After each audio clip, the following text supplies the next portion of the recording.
The banquet hall fell silent. My stepdaughter Megan stood at the head table, her white gown catching the candlelight, champagne flute raised high. 200 guests turned to watch her speak. "I want to thank everyone who helped make this day possible," she said, her voice steady and practiced. "Most of all, I want to thank my father. Dad, you believed in me when I needed it most. You showed me what real love looks like. This moment, this marriage, it all started with you." She looked directly at a man seated near the front. Not me, her biological father, Vincent Harlow, who had flown in from Vancouver that morning. He stood up, arms spread wide, accepting the applause like he had earned it. I sat at the family table next to my wife, Patricia, Megan's mother. I felt Patricia's fingers dig into my thigh under the tablecloth. A warning, an apology, both, Megan continued. And of course, thank you to everyone else who contributed. Gerald, thanks for everything you did behind the scenes. Behind the scenes. I smiled, raised my glass, said nothing. But something inside me that had been cracking for years finally shattered, not with noise, with silence. The kind of silence that comes when you realize you have been erased from your own life. I met Patricia 24 years ago at a community fundraiser in Calgary. She was running the silent auction for the Children's Hospital. I had just sold my share of a commercial plumbing business my brother and I built over 30 years. I was 59 now, but back then I was 39, newly divorced, and looking for something that mattered more than pipe fittings and profit margins. Patricia was 37, raising Megan alone since the girl was 3. Vincent had left when Megan was barely walking, moved to Vancouver, started a tech consulting firm, married someone younger, had 2 more kids. He sent birthday cards. Sometimes he remembered Christmas. Once or twice a year, he would fly Megan out for a weekend, fill her head with promises about trips they would take and things they would do together. Most of those promises evaporated like morning fog. When Megan was 7 and I became part of her life, she was cautious.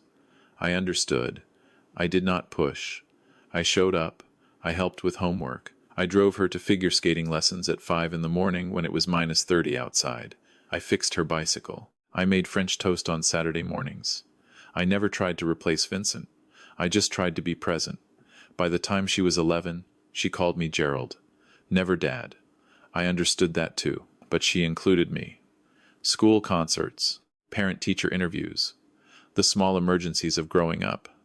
I was there for all of it. When she was 13 and decided she wanted to be a veterinarian because her father said animals were easier to love than people, I encouraged it. I bought her books about animal care. I helped her volunteer at the Calgary Humane Society on weekends. We spent hours together, walking dogs that nobody wanted, talking about life and dreams and what it meant to show up for something even when it was hard. She got bitten by a nervous terrier once. I drove her to the emergency room, held her hand while they cleaned the wound, told her that caring for scared creatures sometimes meant getting hurt. She never forgot that. High school changed things. Megan became more interested in her phone than family dinners. Normal teenager behavior, Patricia assured me. But there was something else. Megan had started talking about Vincent more. My dad says this and my dad thinks that. Never mind that Vincent called maybe once a month, if that. When she got accepted to the University of Guelph for veterinary science, she was ecstatic. Full academic scholarship for tuition based on her grades. But Ontario was expensive. Residence, books, living expenses, travel home for holidays. It added up fast. Vincent called that night from Vancouver. "This is amazing, Meggie. I always knew you had it in you. Listen, I will help with whatever you need." That is what fathers do. Patricia and I talked after Megan went to bed. We had savings. I had invested well after selling the business, and Patricia had been careful with her salary as a hospital administrator. We could afford it. "Let us wait and see what Vincent actually sends," Patricia said. "He made a promise. Maybe this time he will keep it." I wanted to believe that too. Vincent sent $3,000 in September of Megan's first year. A check with "Proud of my girl" written in the memo line. It covered about 5 weeks of residence. I covered the rest. 14,000 that first year, 16 the second, 18 by third year, when she moved into a slightly better apartment closer to the vet school. 4 years of undergraduate plus 4 years of veterinary school. 8 years total. I kept the receipts, though I never planned to use them. The total came to $112,000. That did not include the used Toyota Corolla I bought her in third year when she needed reliable transportation for her clinical rotations in rural Ontario. That did not include the laptop I replaced when hers crashed during exam week in her sixth year.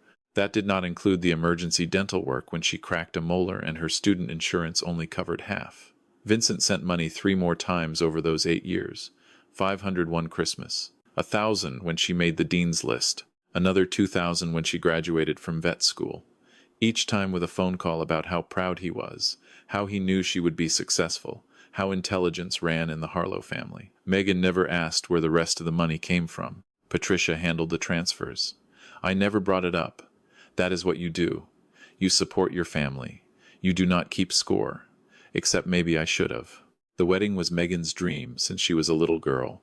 She had met Daniel, her fiancé, at a veterinary conference in Toronto. He was a large animal vet from a farming family near London, Ontario. Good man. Steady. The kind who showed up and did the work without needing applause. They got engaged after 2 years of dating. Megan wanted a proper wedding. Not extravagant, but meaningful. 150 guests became 200 when Daniel's extended family kept growing. Patricia wanted to give her daughter everything. We found a beautiful venue outside Calgary, a restored heritage barn with mountain views. Catering for 200, open bar, live band, professional photography, custom floral arrangements, because Megan had dreamed of peonies and garden roses since she was 12. The budget climbed. 20,000 became 30. 30 became 40. By the time we finalized everything, the total sat at $52,000. I paid for all of it. Patricia contributed what she could from her savings, about 8,000, but the bulk came from me. Vincent called 2 months before the wedding. He wanted to contribute. I will send something substantial, he said to Patricia. This is my daughter's big day. He sent $3,000. 3,000 out of 52,000. Less than 6%. But he sent it with a card that said, "From Dad, with all my love on your special day." Megan cried when she read it. She called him immediately to thank him. She did not call me. She had not called me about any of the wedding expenses because Patricia handled the finances. Megan assumed it was all coming from her mother, maybe with some help from Vincent. She never asked. I never told her. Patricia never corrected the assumption. We should tell her, I said to Patricia one night, 2 weeks before the wedding. Tell her what? That I have paid for nearly everything while her father sends pocket change and takes credit? She will figure it out eventually. When she is 40 and looks back? When we are gone and she finds the receipts? Patricia looked uncomfortable. I do not want to create drama before her wedding. This is supposed to be a happy time, so we stay silent. Yes. For now had become a permanent state. 24 years of for now. The wedding day arrived. June. Perfect weather. The mountains glowed in the afternoon light. Megan looked beautiful. Patricia cried. I walked Megan down the aisle because she had asked me to. Not Vincent. That meant something, or I thought it did. Vincent arrived late, straight from the Calgary airport. Designer suit. Expensive watch. The kind of tan you get from golf courses and ski vacations. He hugged Megan like they saw each other every weekend instead of twice a year. Look at you, he said. My little girl. All grown up. I watched from across the room, adjusting the seating chart because someone had moved the place cards. Vincent saw me, walked over, extended his hand. Gerald, good to see you. Beautiful wedding. You and Patricia did a great job. Thanks, I said.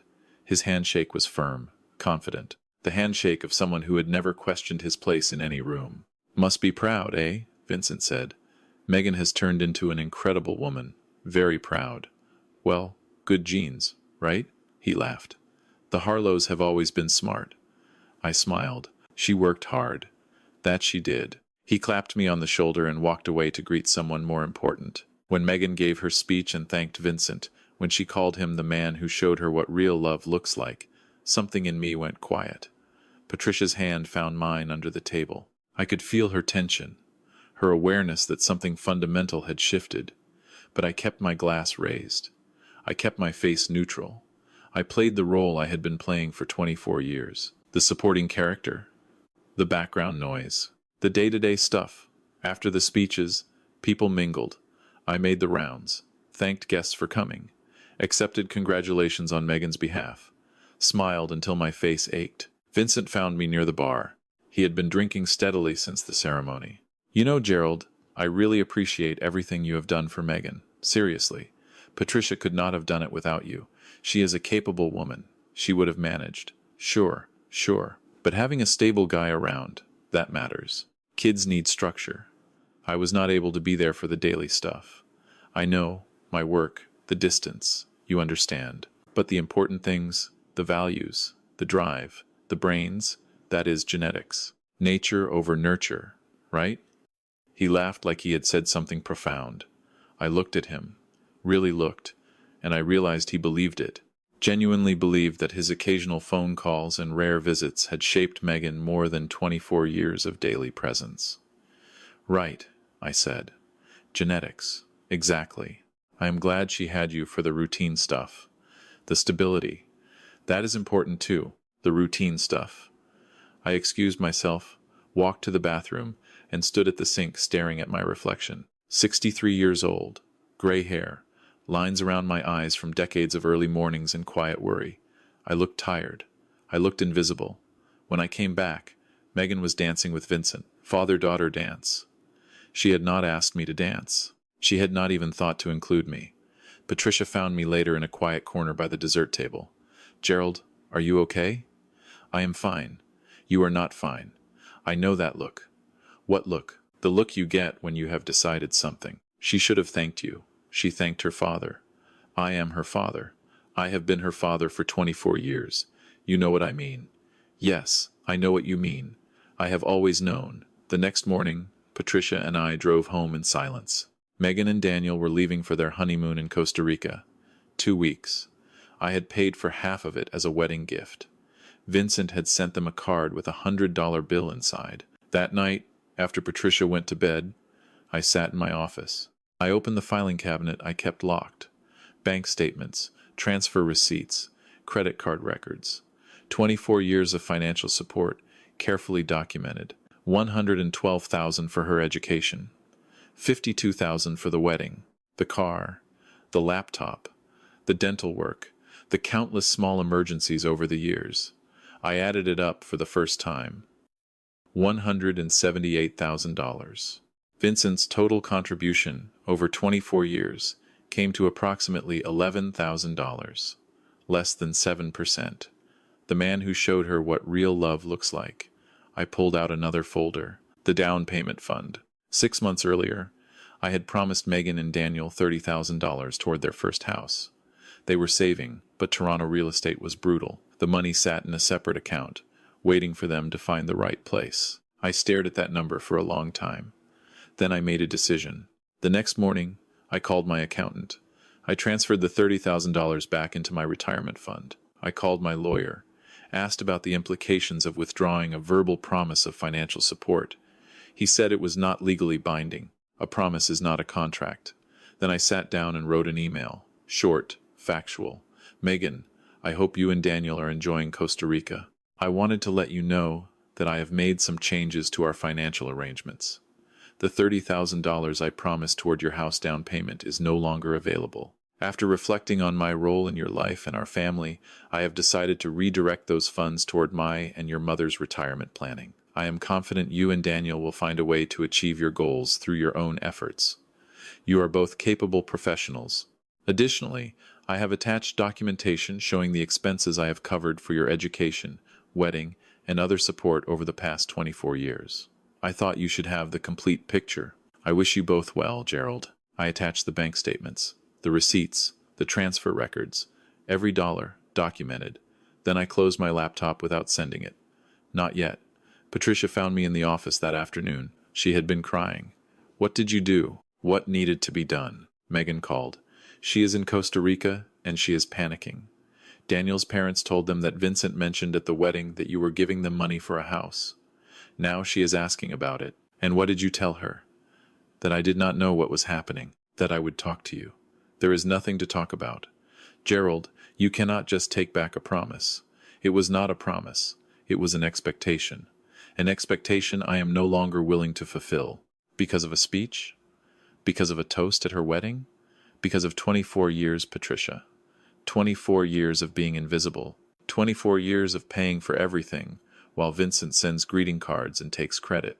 24 years of being the routine stuff while he gets called the man who showed her what real love looks like. She is young.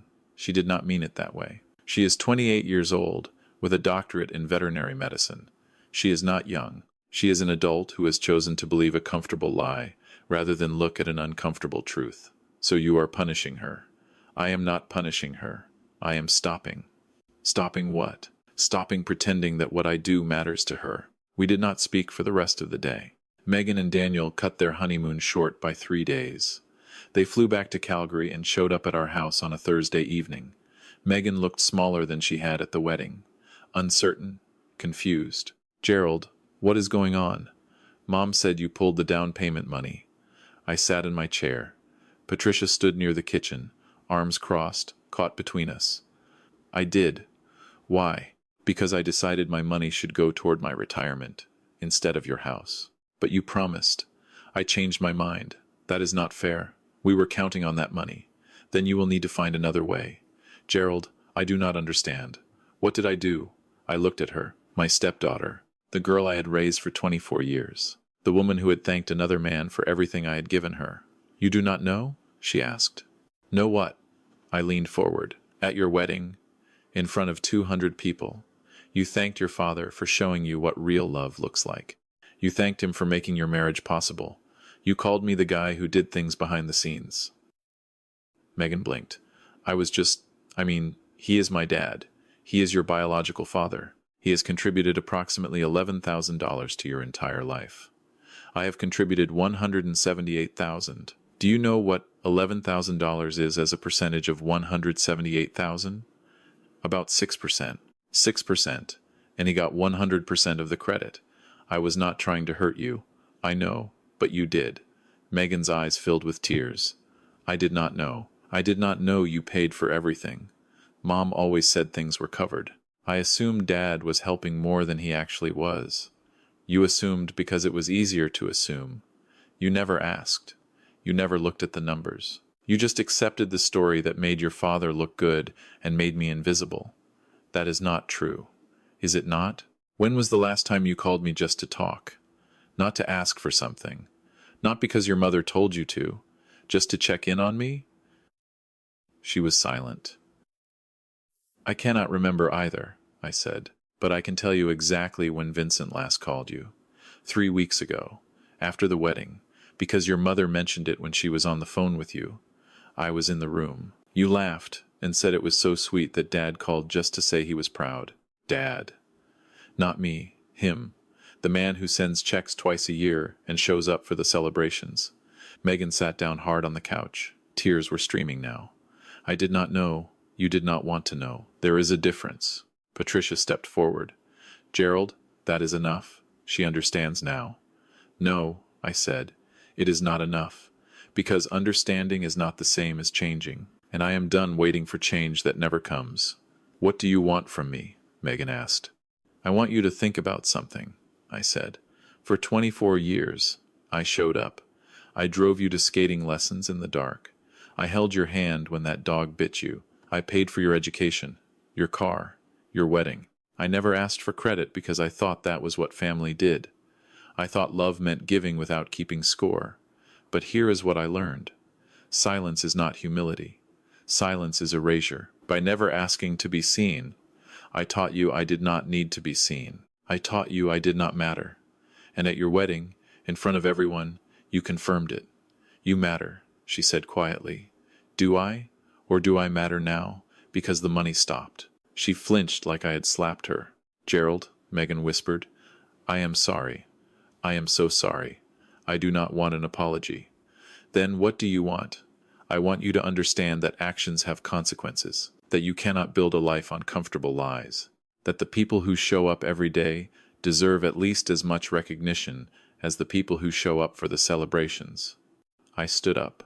The down payment is gone. That door is closed. But I am not cutting you out of my life. I am just done being invisible in it. You want a relationship with me? It has to be real. Not based on what I can give you financially, based on who I actually am and what I have actually done. Can you do that? She nodded, tears still falling. I do not know how, but I want to try. Then we will try. But I will not make it easy for you anymore. Easy was what got us here. The summer was difficult.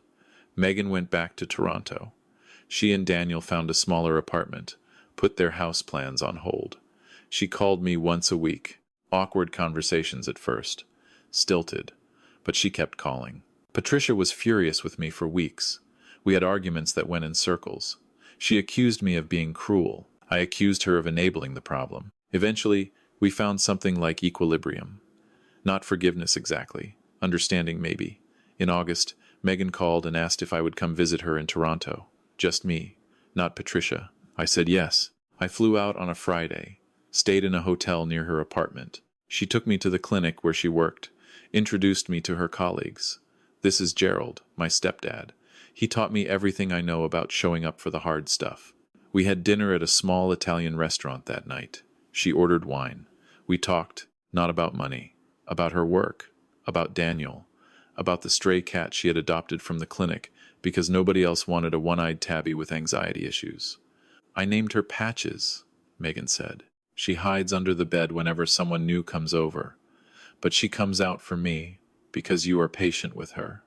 Because I learned that scared creatures need time. I still remember what you said when that dog bit me. Caring for scared things sometimes means getting hurt. You remember that? I remember everything, Gerald. I just did not know how to show it. We talked for 3 hours. When I got back to the hotel, I called Patricia. How did it go? She asked. It was a start. A real start. A year passed. Megan and Daniel found a small house in a suburb of Toronto. Nothing fancy. 2 bedrooms. A yard for the dog they had adopted. They saved for the down payment themselves. It took them 14 months longer than it would have with my help. But they did it. They invited us to the housewarming party. Small gathering. Daniel's family. A few friends from the clinic. Patricia and me. Megan gave a little speech in the living room, surrounded by IKEA furniture and second-hand art. She held Daniel's hand, looked around at everyone who had come. I want to thank everyone for being here. This house represents something important to us. It represents what we built together, with our own hands and our own savings. She looked at me, and I want to especially thank Gerald, my stepdad, the man who taught me that love is not about grand gestures or big promises. Love is showing up every single day, even when it is hard, even when nobody notices. Gerald, I spent too many years not noticing. I am sorry it took me so long to see you clearly, but I see you now, and I am grateful, not for the money you spent, though I know now how much that was. I am grateful for the time. The early mornings, the late nights, the patience you showed a scared little girl who did not know how to let you in. Thank you for not giving up on me, even when I made it easy to give up. She raised her glass. To Gerald, the man who showed up. Everyone raised their glasses. I felt something shift in my chest. Not the absence of anger, the presence of something warmer. Later, when we were alone in the kitchen, Megan pulled me aside. I called Dad last month, she said. Vincent? Yes. He wanted to come to the housewarming. Said he was proud of me for buying a house. I waited. I told him no. You did? I told him that if he wanted to be part of my life, he needed to earn it. That showing up for the celebrations was not enough. That I needed him to show up for the regular days too. And he said he understood. Then he missed my birthday last week. Did not call, did not text. I nodded. I wish I could say I was surprised. I am not surprised anymore, Gerald. That is the difference. I used to make excuses for him. Now I just see him clearly. The way I should have seen you clearly all along. She hugged me then. First real hug in years. I held my stepdaughter and felt something I had not felt in a long time. Seen. That was 3 years ago. I am 66 now. Retired fully. Patricia and I bought a small cabin near Canmore, in the mountains. We spend summers there. Winters in Calgary. Megan and Daniel visit whenever they can. They have a daughter now, Emily, 18 months old. Megan asked me what I wanted Emily to call me. I said she could call me whatever felt natural. She calls me Papa Gerald, mostly just Papa. Vincent has met Emily once. A brief visit when he was in Toronto for business. He sent a gift card for her first birthday, $50 to a children's clothing store. Megan did not make excuses for him. She just put the card in a drawer and moved on. Last month, Megan called me on a Sunday afternoon, just to talk, not because she needed anything, not because Patricia told her to, just to hear my voice and tell me about her week. Before she hung up, she said something that stayed with me. "You know what I tell my patients' owners, the ones who adopt difficult animals?" I asked what. "I tell them that love is not about the easy days. Love is about showing up when the animal bites you, when it hides under the bed, when it refuses to trust you. Love is patience over time." And I tell them I learned that from my father. She paused. "From you." I did not know what to say to that, so I said what I felt. "I love you too, Maggie." "I know," she said. "I finally know. I think sometimes about that wedding speech, about standing in that banquet hall, invisible, while my stepdaughter thanked another man for everything I had built. I think about the anger I felt, the betrayal, the bitter arithmetic of $178,000 and 24 years. But I also think about what came after, the hard conversations, the boundaries, the slow, painful rebuilding of something real. People ask me sometimes if I have advice for other step-parents, other invisible providers, other people who show up every day and watch someone else get the credit. I tell them this: do not mistake silence for virtue. Do not let humility become erasure. You can love someone completely and still require that they see you. Those two things are not in conflict. They are connected. Love without recognition is not love. It is service. And service without acknowledgement eventually becomes resentment. Set boundaries before resentment sets them for you. Because boundaries set in anger are walls. Boundaries set in wisdom are doors. The other thing I tell them is this: people will not always see you clearly on their own. Sometimes you have to stop making it easy for them to look away. Sometimes the kindest thing you can do is let consequences teach the lessons your silence never could.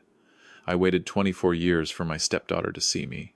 I should have spoken up sooner. I should have required recognition instead of hoping it would come naturally. But I also learned that it is never too late, not to punish, not to demand, but to say clearly and firmly, "This is who I am, and this is what I have done, and I will not be invisible anymore." And sometimes, if you are lucky, the people you love will hear you. They will step toward you instead of away. Not because they have to, because they finally understand that you were there all along, holding them up, catching them when they fell, building a foundation they never noticed because you made it look effortless. The greatest gift I ever gave my stepdaughter was not the money. It was the moment I stopped letting her take my presence for granted. It was the boundary that taught her what 24 years of quiet service never could. Real love demands to be seen. It requires honesty. It insists on mutual respect. Everything else is just comfortable habit dressed up as devotion. And nobody should spend their life being someone else's comfortable habit. You deserve to be seen. You deserve to be thanked. Not every day, not for everything, but for the things that matter. For the years you showed up, for the sacrifices you made without being asked, for the love you gave without keeping score, until keeping score became the only way to protect yourself. If that is where you are, know this: it is not too late. Speak up. Draw the line. Let consequences do the teaching. And trust that the people who truly love you will find their way back to you. Not because you made it easy, because you finally made it necessary.